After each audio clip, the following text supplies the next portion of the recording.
Okay, so I feel like after hearing that and receiving that, like a light opened up.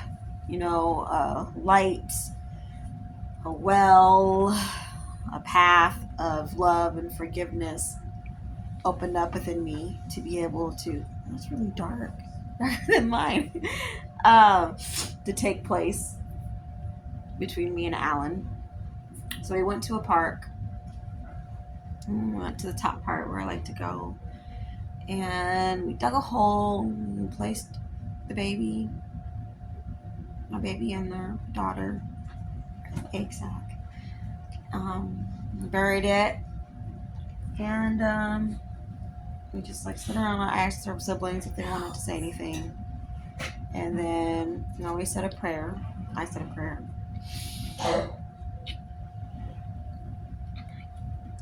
and after doing that, we told our little people, to go play while mommy and daddy talked. And there on that hill, where we stood alone, the wind blowing through our shirts. No, but I hugged him and I said, "Hey, I'm sorry. I love you. Can you forgive me?" And he basically, "I'm sorry." And we both just cried together and held each other for a while. That's my part, my experience, my point of view. Go ahead, your turn. From the day between, after the miscarriage, the days between us, how our marriage, sex, and so we weren't having no sex. That's the sex part. No sex was happening during that whole time. Came to communication. Like, we had this thing, like, if we don't talk after a certain period of time, then that's trouble for our marriage. Was it like 3 days we have? Or was it 7 days is our thing? I guess 3. Yeah. And this went longer than 3 days. So.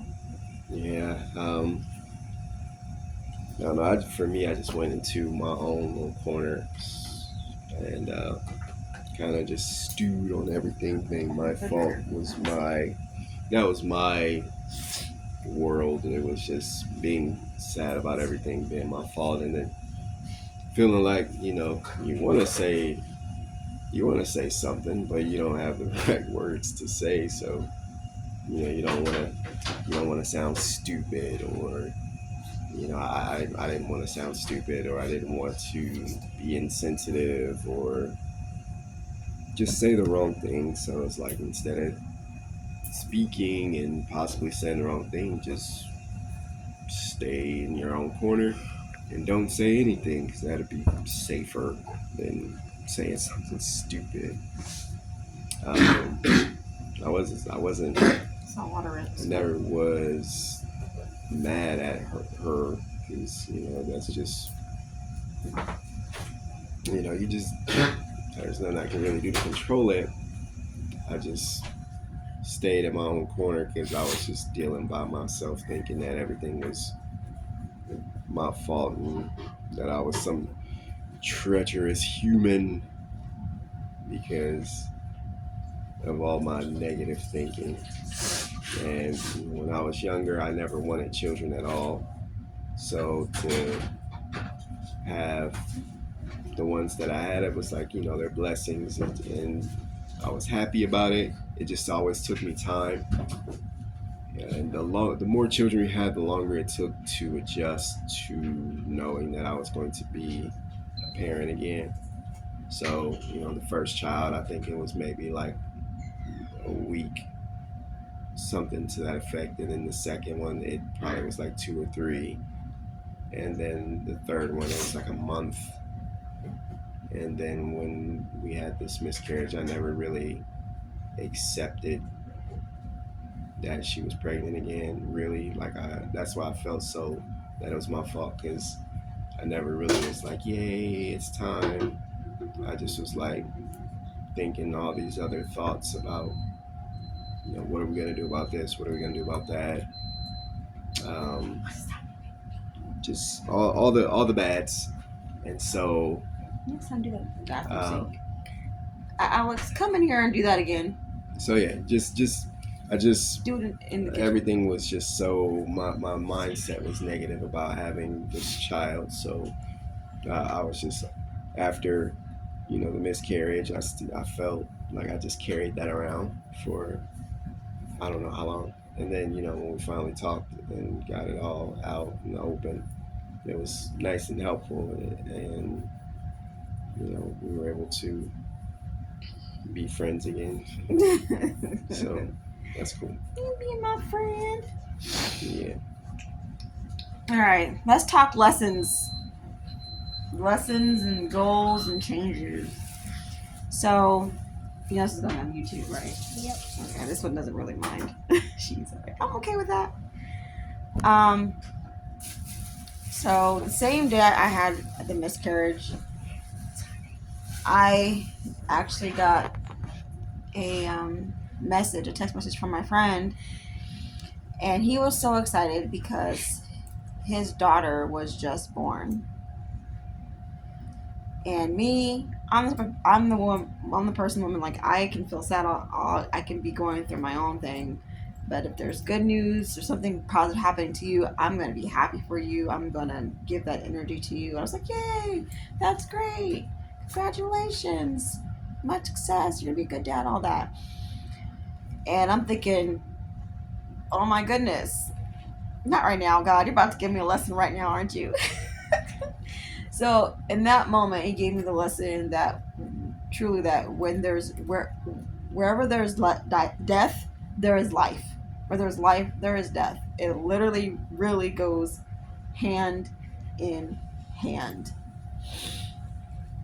Great circle of life. The body becomes the grass, and the antelope eats the grass.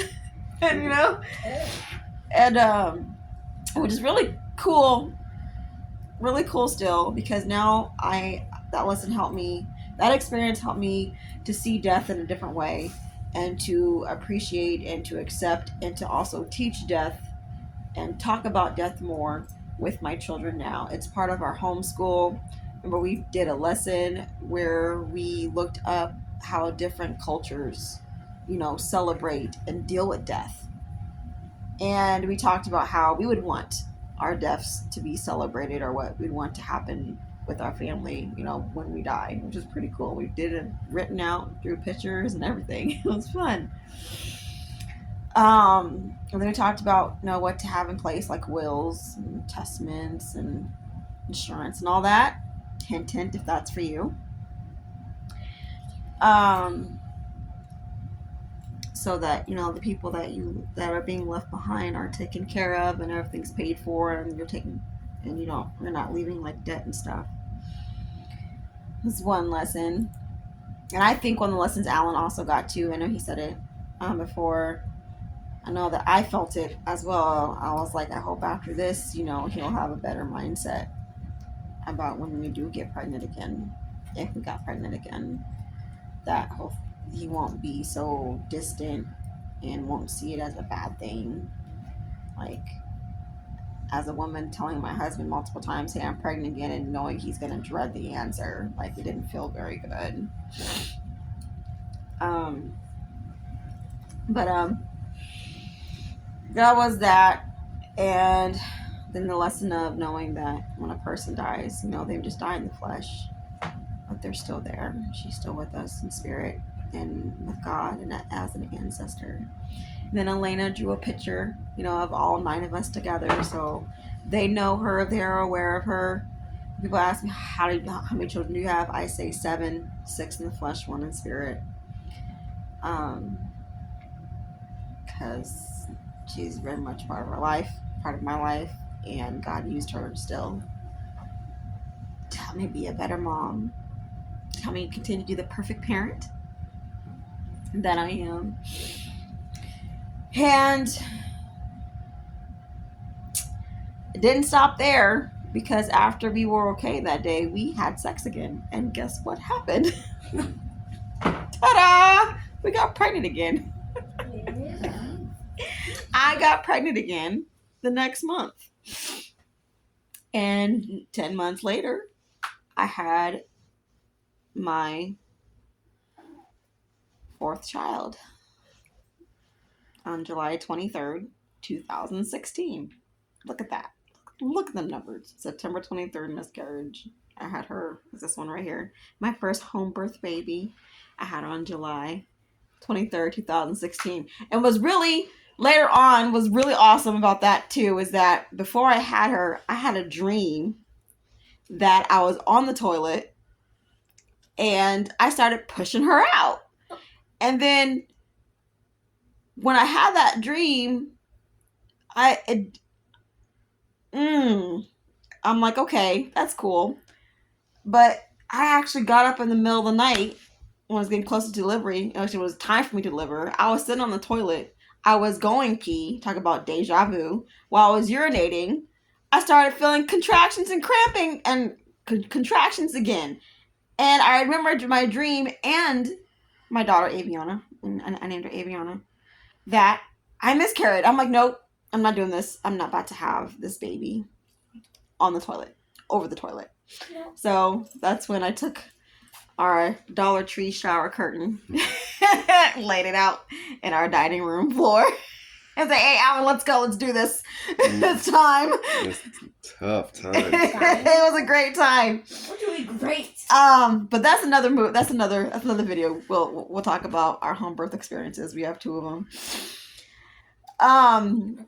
But now later, I'm wishing that I would have just had the baby and that it would have been okay, because God was letting me know, hey, Angelica, it's going to happen with toilet, and just know it's okay. So I could catch her. I want that experience of catching my own baby. So if God blessed me with another pregnancy, I want a water birth. My goal is to have a water birth, catch my own baby. I have a question. Yes, Elena.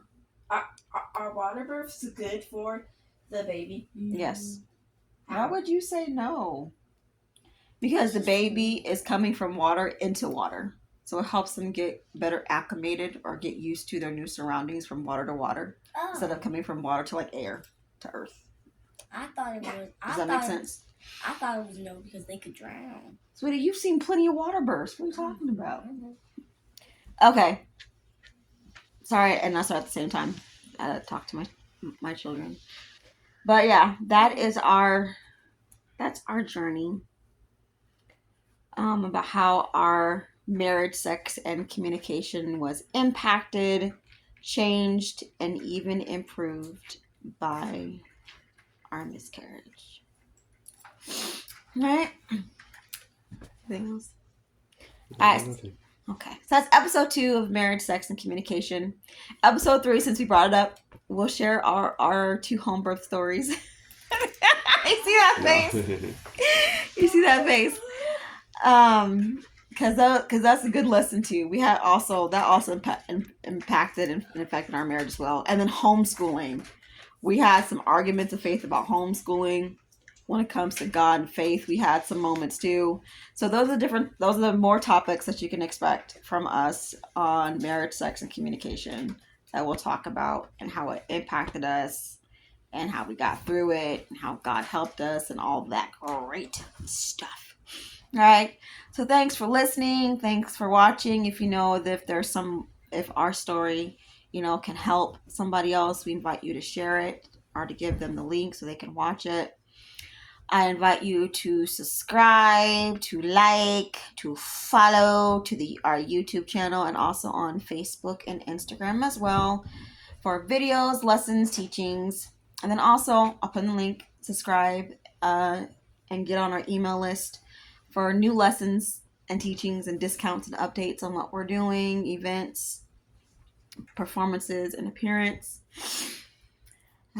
Ladies, if this registered with you in any way, or if you'd like some more tips and advice on encouragement, on how to heal, on how to allow God to renew you, to keep going after a tough time in your life, to want the old to fall away so that you can receive new, I invite you to Renewing Ascension in Women right here in Omaha, Nebraska, September 22nd, 2024, 8 a.m. to 12 p.m. Central Standard Time, where me, Angelica Stevenson, will be speaking from my 5 stages of ascension that God has helped me to be my best self and be my can be God's best self, like God wants me to be, by achieving self-actualization from the inside out.